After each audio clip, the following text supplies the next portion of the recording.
It started with a sound I knew too well. The soft, steady plink of water hitting metal. The kind of sound that keeps time with regret. I was sitting at my kitchen table just before midnight, listening to the rain slide down through the holes in my roof and fall into the old saucepan I'd placed there hours earlier. The rhythm was almost polite, patient, as if the storm wanted to remind me it had all the time in the world and I didn't. Before we continue, don't forget to like this video, subscribe to the channel and turn on the bell icon, so you never miss a story like this one. I reached up, dragging the pan closer to catch another leak that had just started near the light fixture. The bulb flickered weakly above me, casting a yellow shadow across the room. The air smelled like rust and wet plywood. My heater coughed once, then went silent again. I wrapped my hands around a cold mug of coffee, took a sip, and winced at how bitter it had gone. I wasn't angry. Not yet, just tired. There's a kind of fatigue that settles in your bones when life keeps whispering you should have been done by now. I should have had a house that didn't leak, a heater that didn't die in the middle of a storm, a family that didn't look at me like a chore they hadn't crossed off yet. But life has its own clock, and mine apparently was still ticking. When the next drip came through the ceiling, right onto the table where my unpaid bills sat. I finally reached for my phone. I scrolled past old texts from my son from months ago. "Can't talk right now, Dad. Busy quarter. Let's catch up soon." Then my daughter. "Dad, don't forget to cancel that auto pay. You can't afford extras anymore." I dialed my son first. It rang. Once, twice. Then his voice. Too bright, too polite. "Hey Dad, what's going on?" I tried to keep it light. "Roof's leaking again. I'm getting too old to climb up there and patch it. The guy who fixed it last time said it'll hold another season, but, well, looks like he was lying. I was wondering if I could borrow about $300 till next week. I'll pay you back Friday when the pension hits." Silence. Then that short exhale, the kind that always comes before disappointment. "Dad, you can't keep doing this. We talked about budgeting." "I'm not doing this," I said quietly. "I'm asking. Once. 300's not once. It's a pattern. You need to start taking responsibility. You're not our problem anymore, okay?" His words landed sharper than he meant them to, but the sharpness didn't matter. The truth was worse.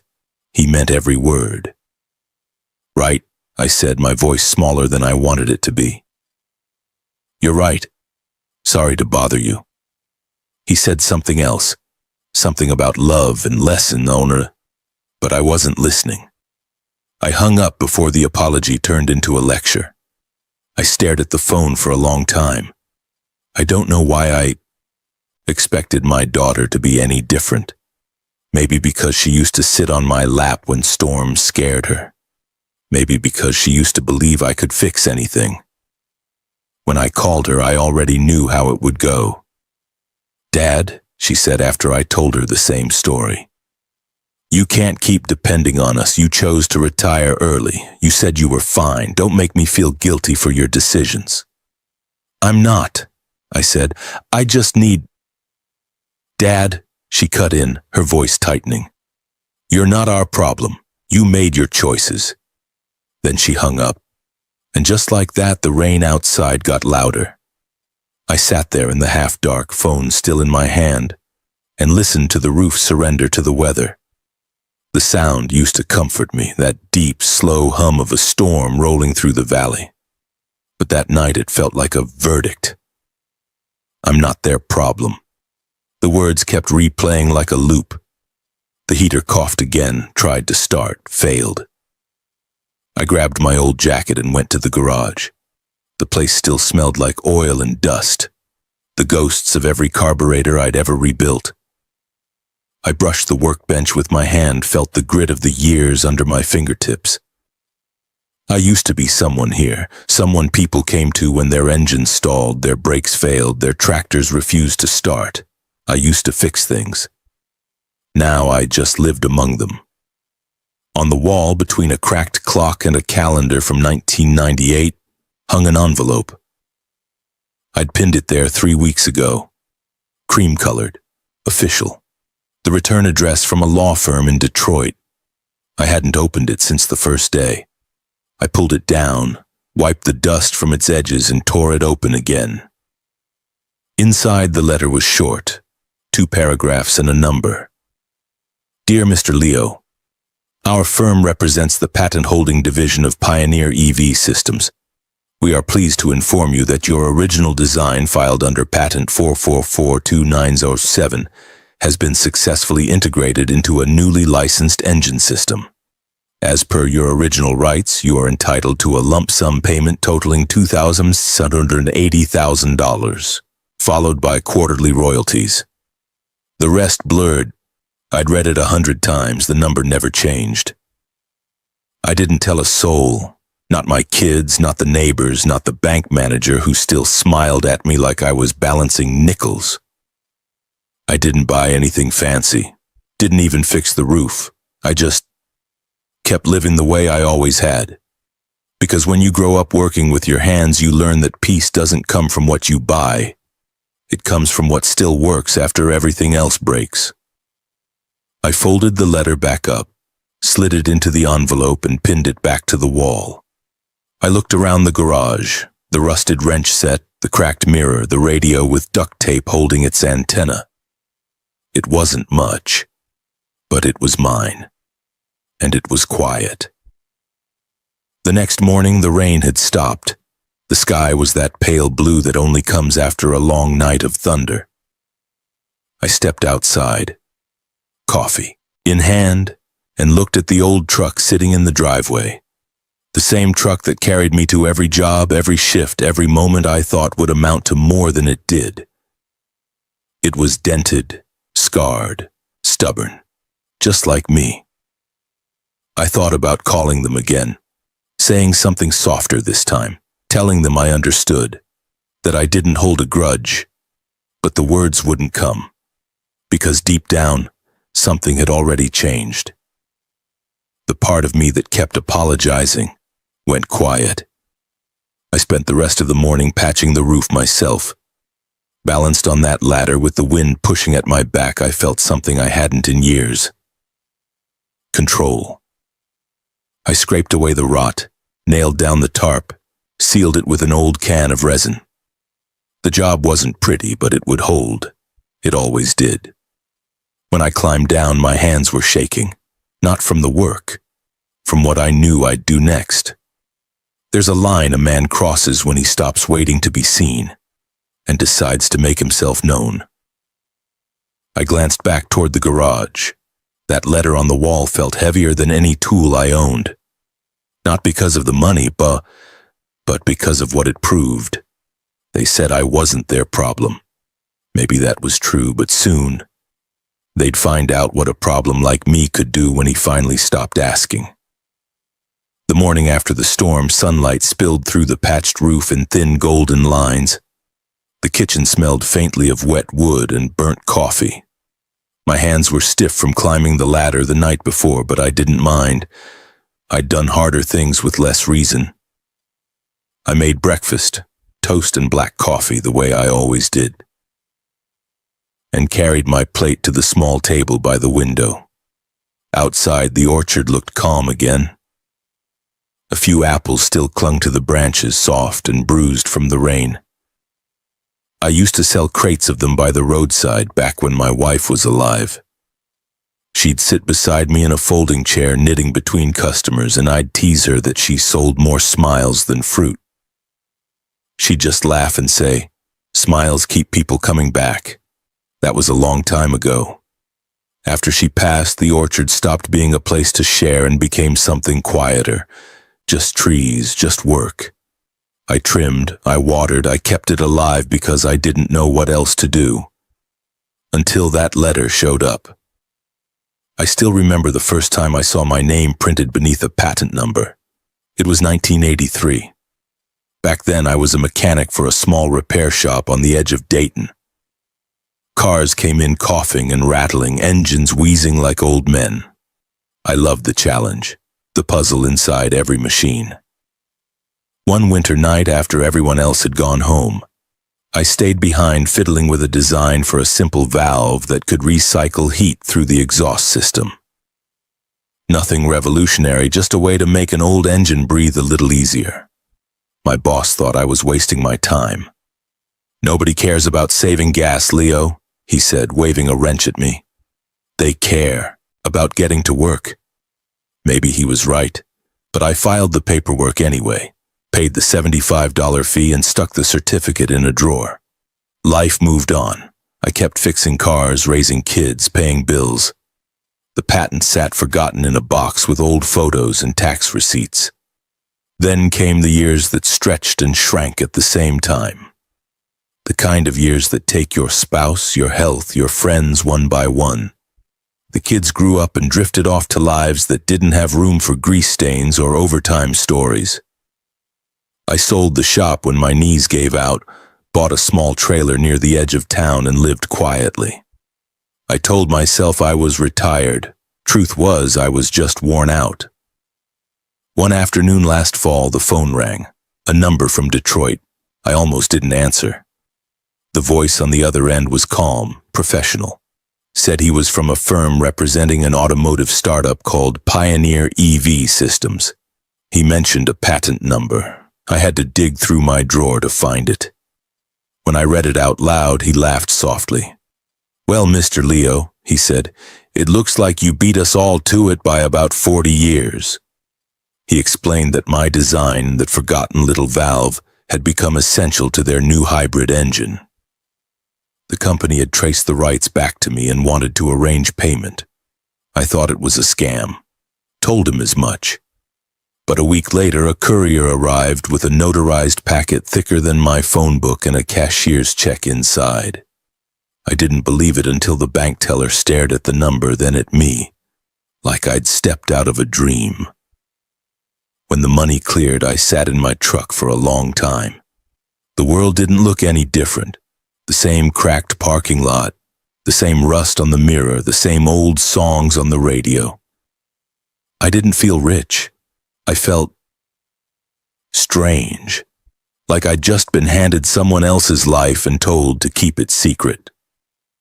I went home and placed the check in my wife's old recipe box. Didn't buy a thing, didn't tell a soul.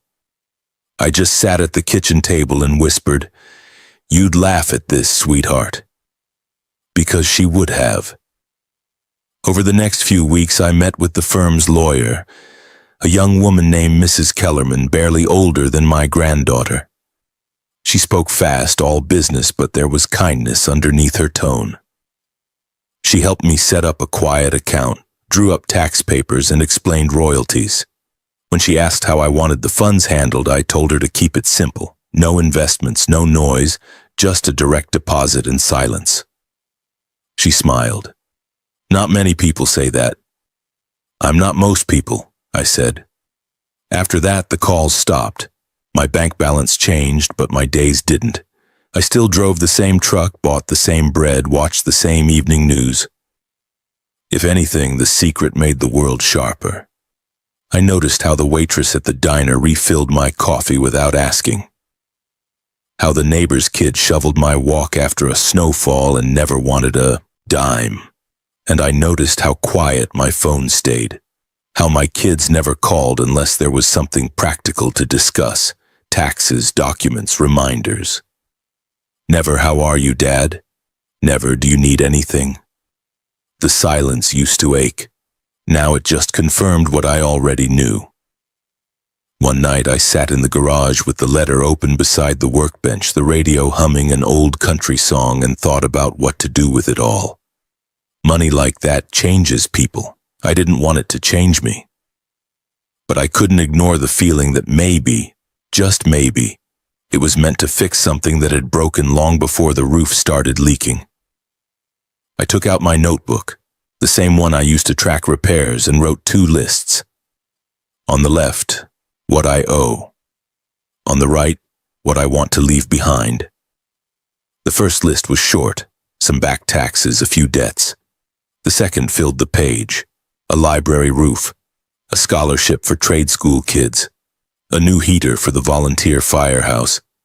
I didn't know how I'd do any of it yet, but I knew I'd keep my name out of it. Secrets have a weight, but they also have a quiet kind of power. Sometimes it's the only thing that keeps you steady. As I closed the notebook, I heard the wind rise outside, brushing through the apple trees. Their branches swayed, whispering against each other like they were passing along a rumor. Maybe they were. Maybe they already knew what I hadn't said out loud yet, that I was done waiting for respect to come knocking.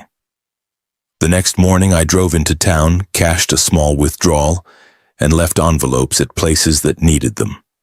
The food pantry, the library, the church roof fund.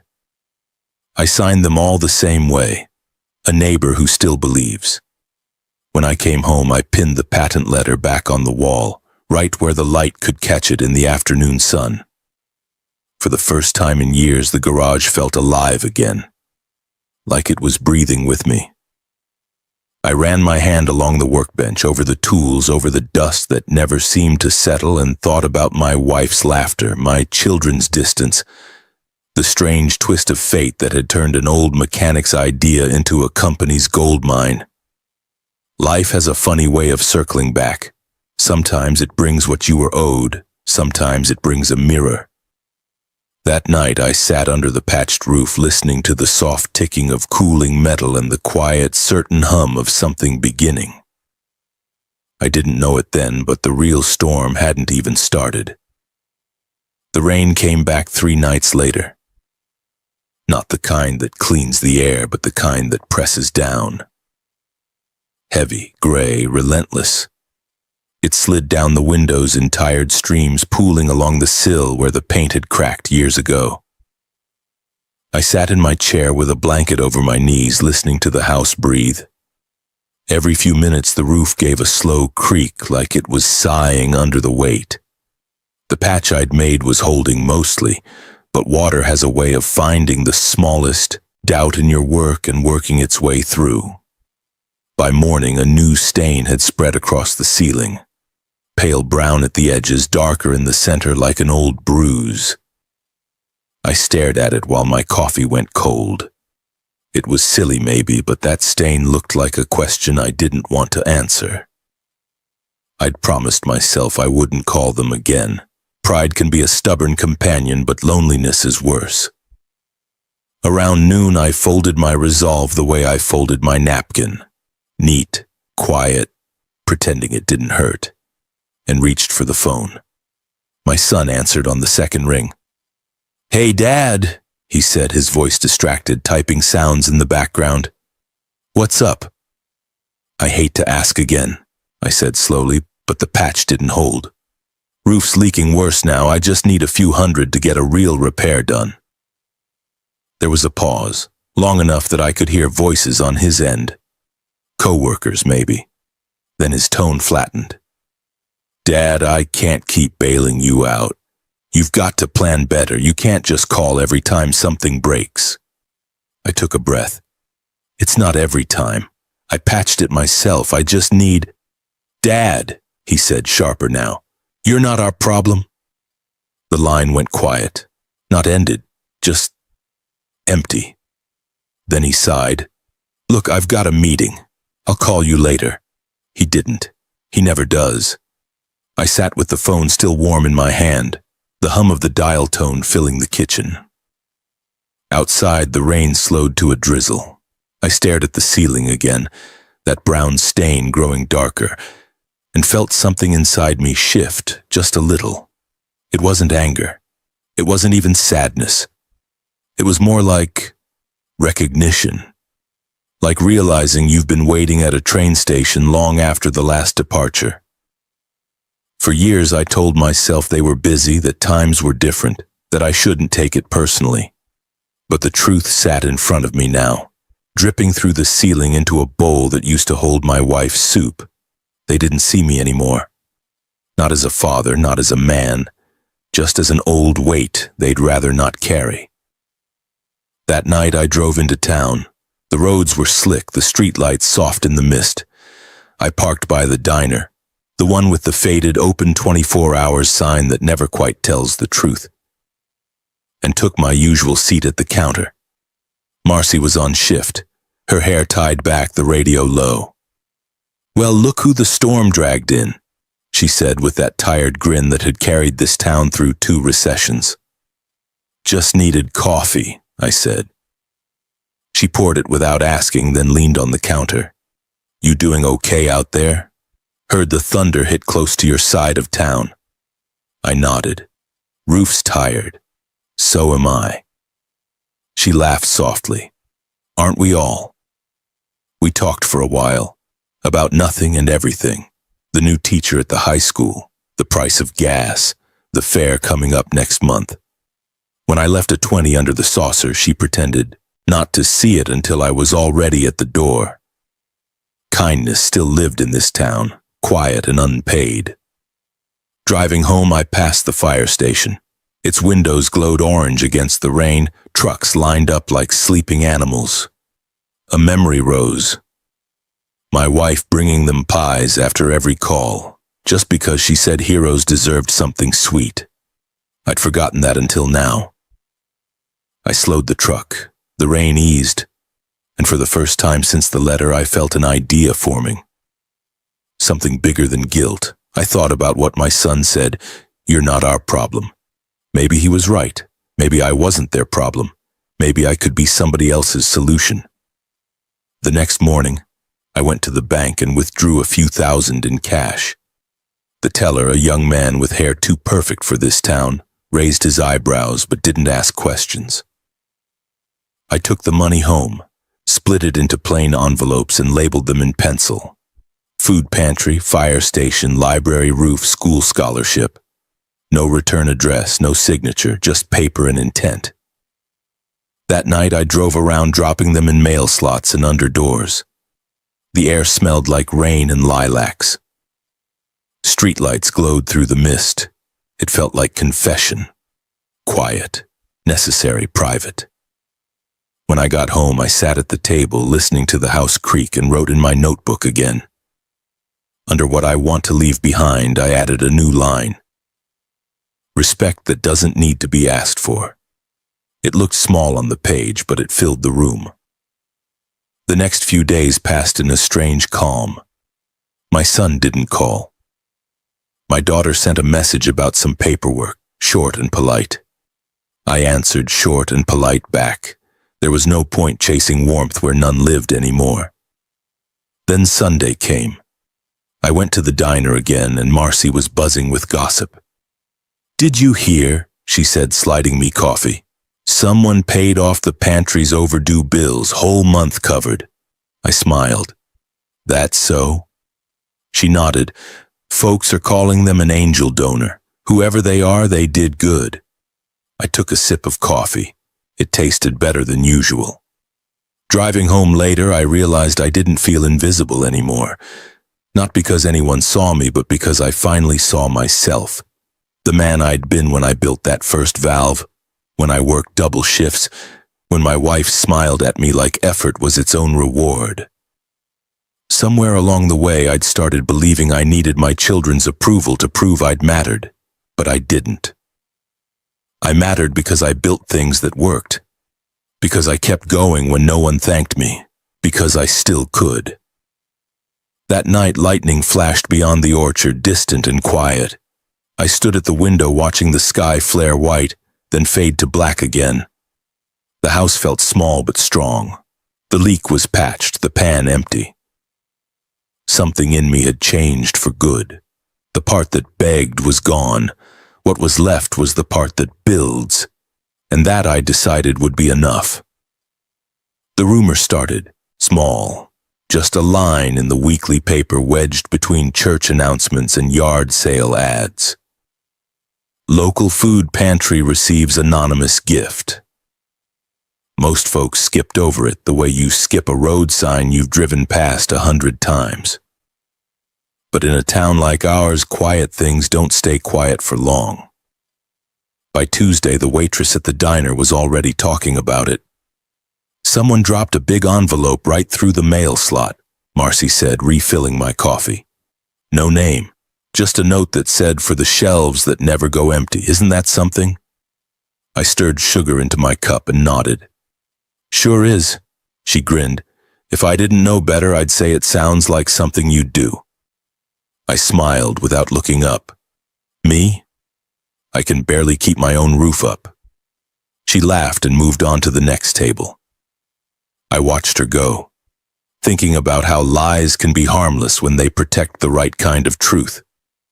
That week I kept busy fixing what I could around town. The volunteer fire station needed a new generator belt. The chief, an old friend named Buck, was ready to scrap the whole thing. I told him to give me a day.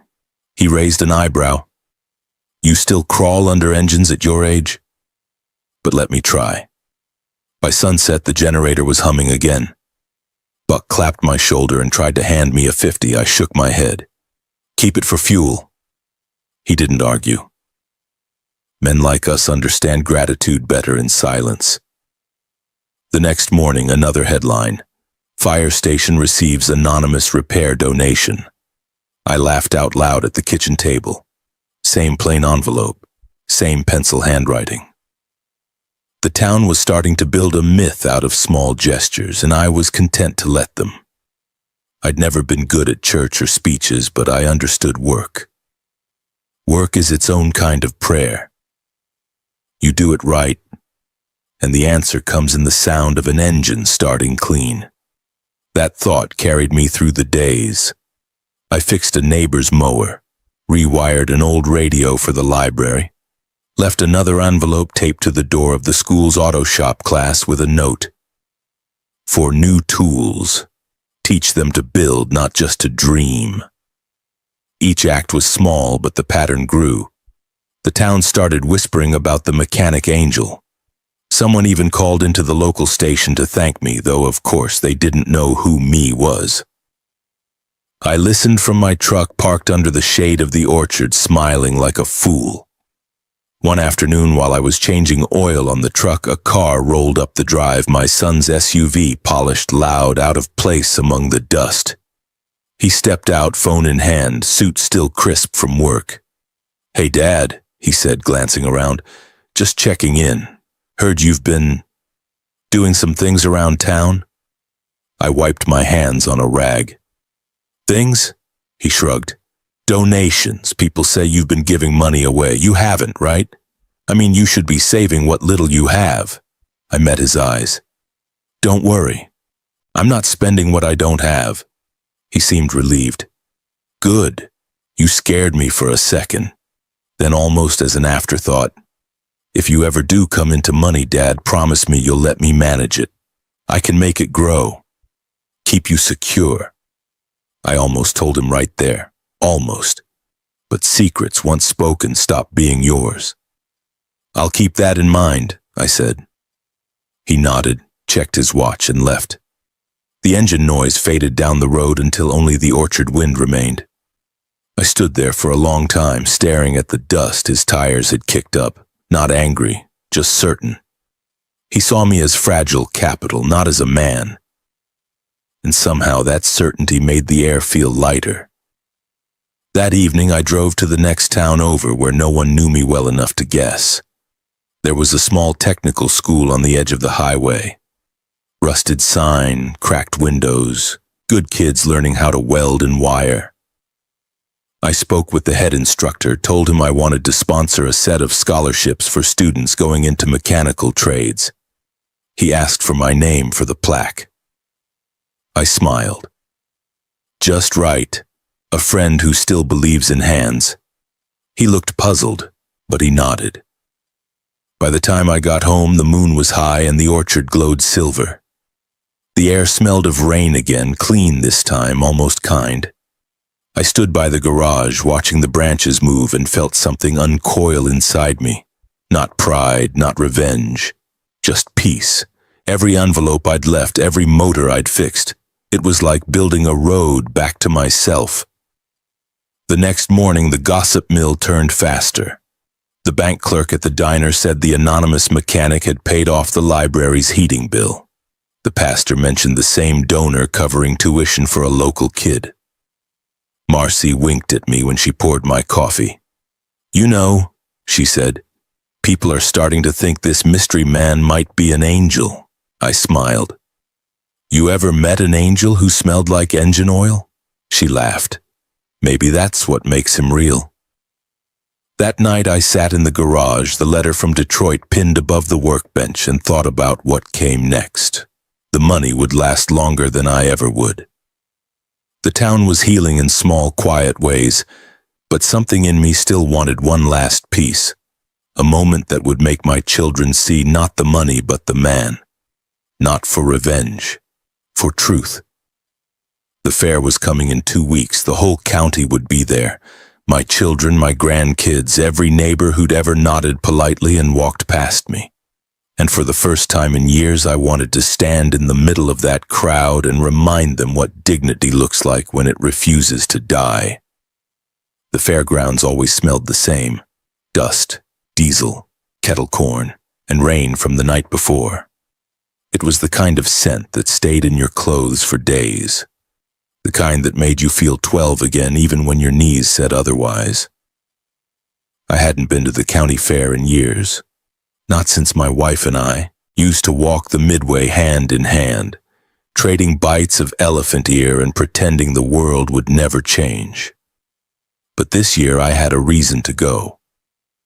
I parked the truck behind the livestock barns where the grass was still wet. The morning sun cut through the mist in long golden lines. Kids in 4-H shirts led nervous calves toward the show ring. Vendors hammered signs into muddy ground. Somewhere a fiddle was tuning up.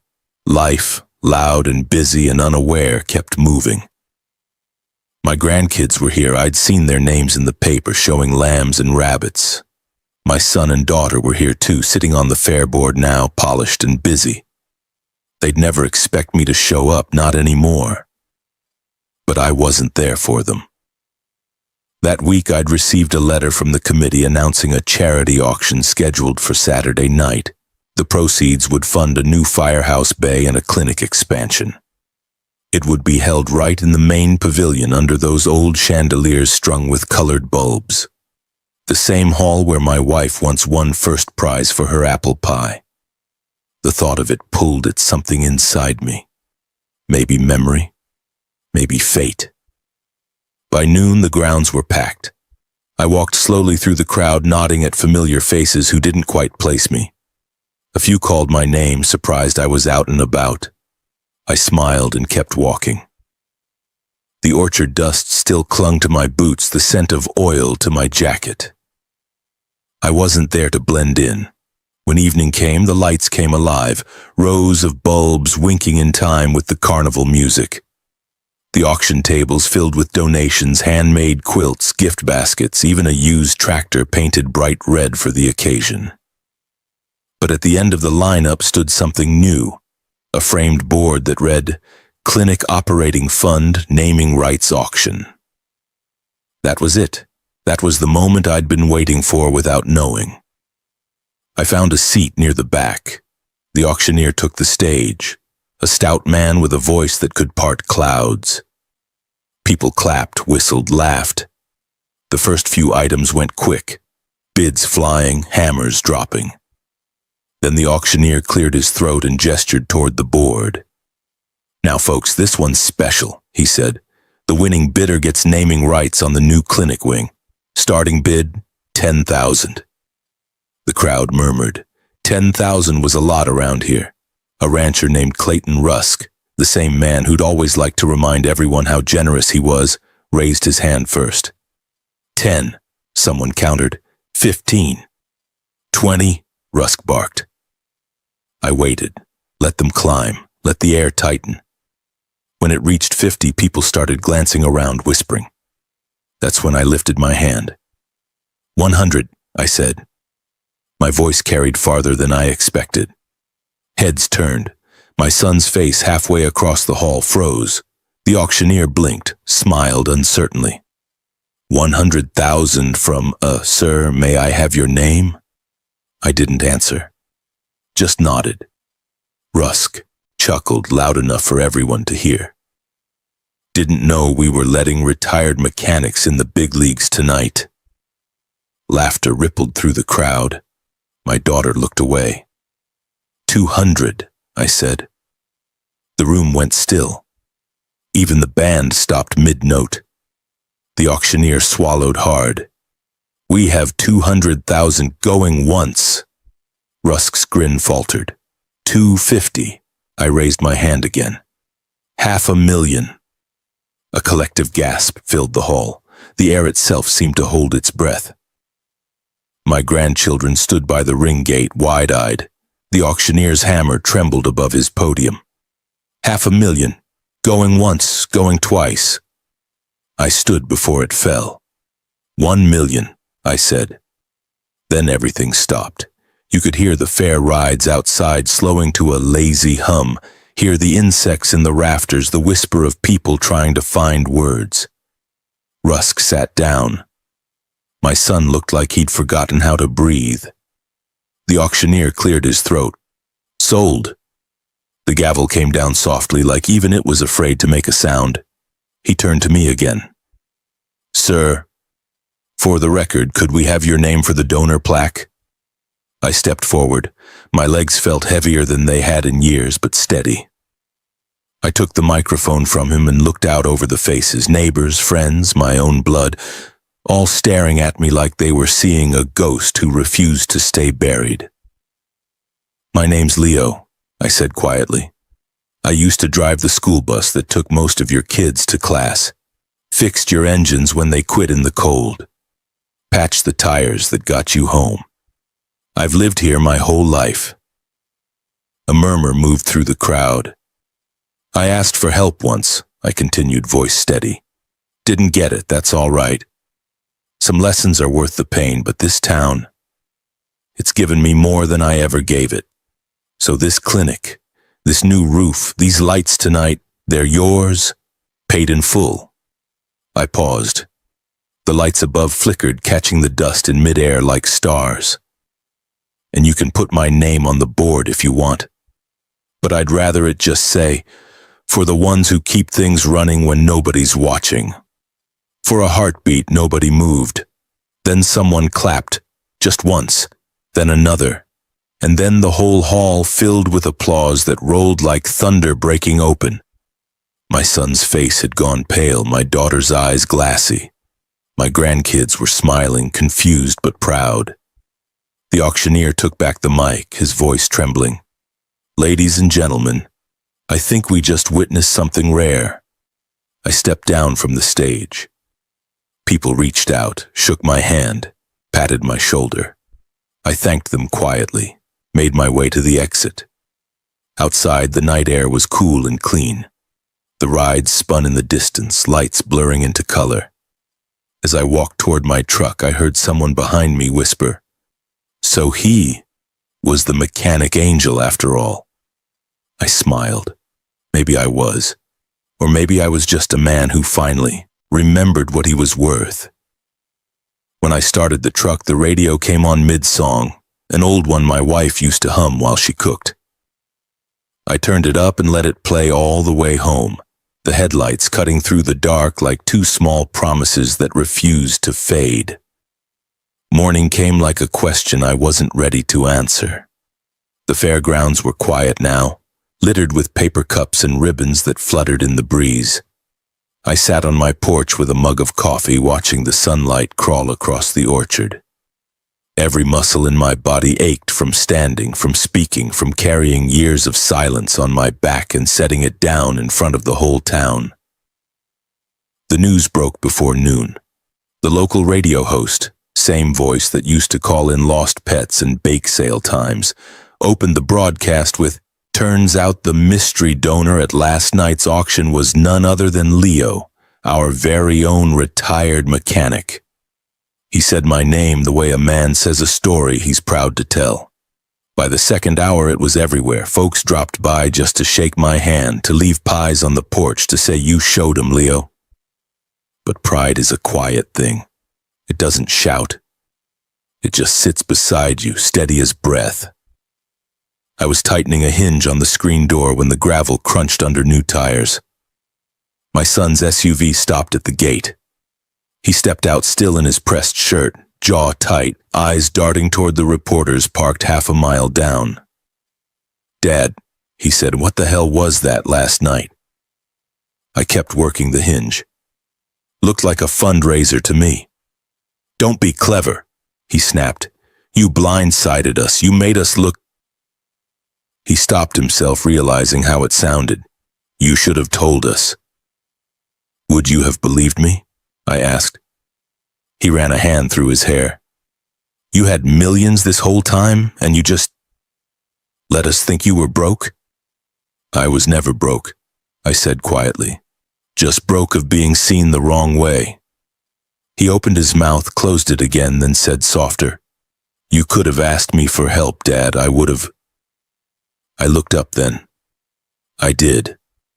That hung in the air between us longer than the rain ever had. He swallowed hard, stepped back. "People are talking," he muttered, "about the money, the patent, the donations. The bank called. The paper wants an interview." "Let them talk," I said. "It's a small town. Talking's what keeps it alive." He nodded once, stiffly, then got back in the car. The dust from his tires drifted over the porch and settled on my boots. That afternoon, my daughter came by. She didn't get out of the car, just rolled down the window halfway. Her voice trembled between apology and fear. "Dad, why didn't you trust us?" I set the wrench down. "Trust isn't the same as telling." She looked away. "People at work keep asking if you're giving interviews. They think it's inspirational." "Tell them it's not a story," I said. "It's just a man finally fixing what he can." She nodded, eyes glassy, then drove off. The orchard went back to its steady hush. Over the next week, letters arrived. Thank you notes from the clinic board, from the library, from people I hadn't spoken to in years. Reporters left business cards in the mailbox. I ignored them all. The money had done its job. I didn't owe anyone a headline. What surprised me wasn't the attention. It was the quiet after. People started waving again. Neighbors stopped by with coffee. The world that had turned its back now leaned close, whispering admiration. But I knew how quickly admiration can fade. I drove to the county office, met with Mrs. Kellerman, the young lawyer who'd handled my patent. She looked up from her desk, smiling like she'd been expecting me. "You're the talk of every news feed, Mr. Leo." "Then help me make sure the noise doesn't last," I said. We sat for hours drawing up documents, trusts for the clinic, the library, and the technical school scholarships. Then we created 2 more, one each for my grandchildren, with clear rules written in plain language. 2 years of honest work in service or trade. Complete that, and the trust unlocks. Skip it, and the money goes back to the town. Kellerman read the clause twice, then glanced at me. "You're sure about this?" I nodded. "I don't want them rich. I want them useful." She smiled gently. "Your wife would like that." "She would," I said. She believed in hands before talk. When I left the office, the sky was turning amber. I drove the long way home through the back roads where the cornfields leaned toward the setting sun.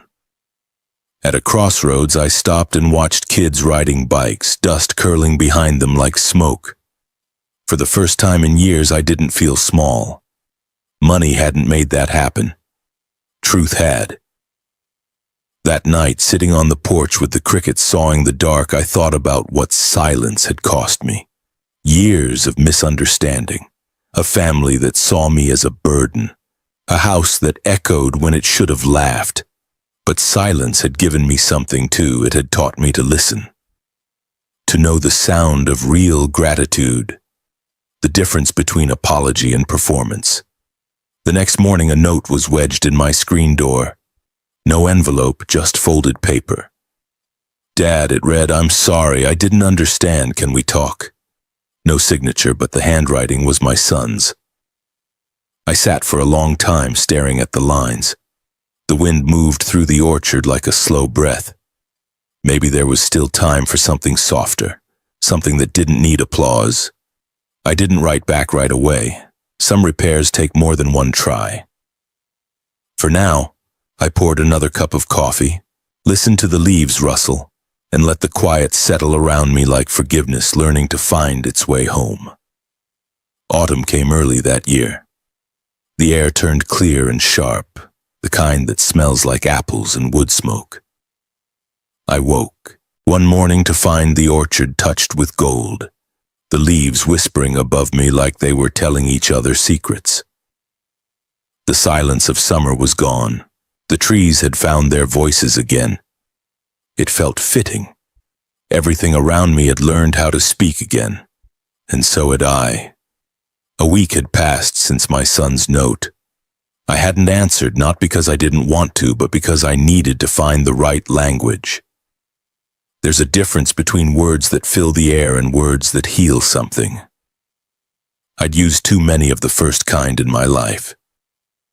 That morning I sat at the kitchen table with a sheet of paper and my old fountain pen, the one my wife gave me the day I signed my first mortgage, back when ink meant commitment.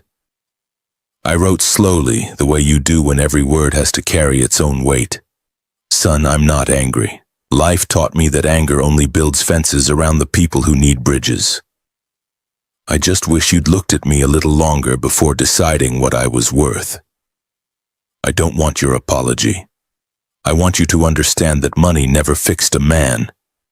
It just shines a light on the cracks he already had.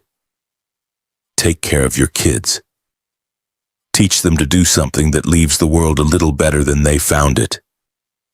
That's all the wealth I ever wanted for you. You were never my disappointment. You were just too busy to see the parts of me that weren't broken. Dad, I folded the letter and left it on the porch rail where the morning sun could find it. He'd come by eventually. He always did after the big moments were over. That afternoon I met with the notary at the diner. Marcy had helped set it up. She was wiping down the counter when I walked in. Heard you're making things official, she said, smiling. Making things fair, I answered.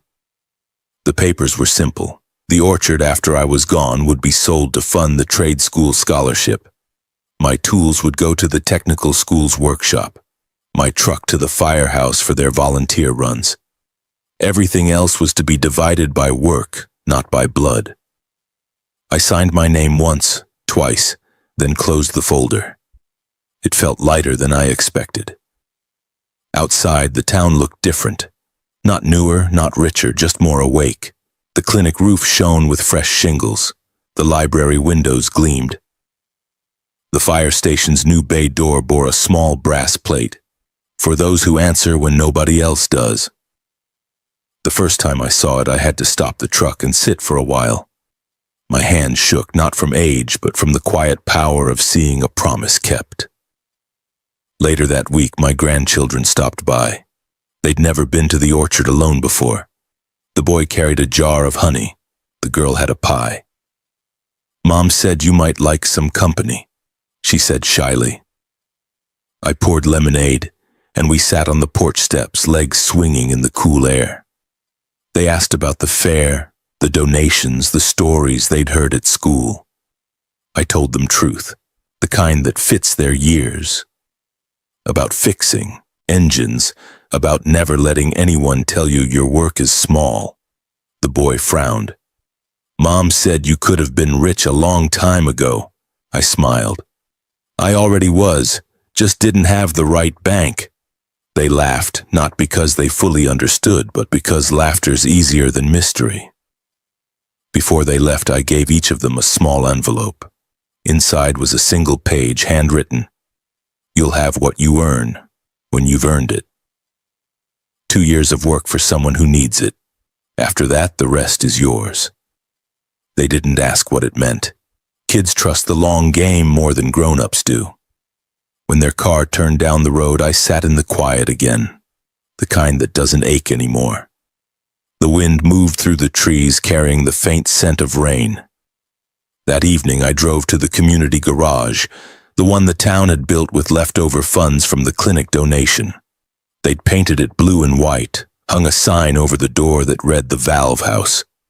Inside, tools gleamed on the walls, and a handful of young mechanics were bent over an engine, arguing cheerfully about spark plugs.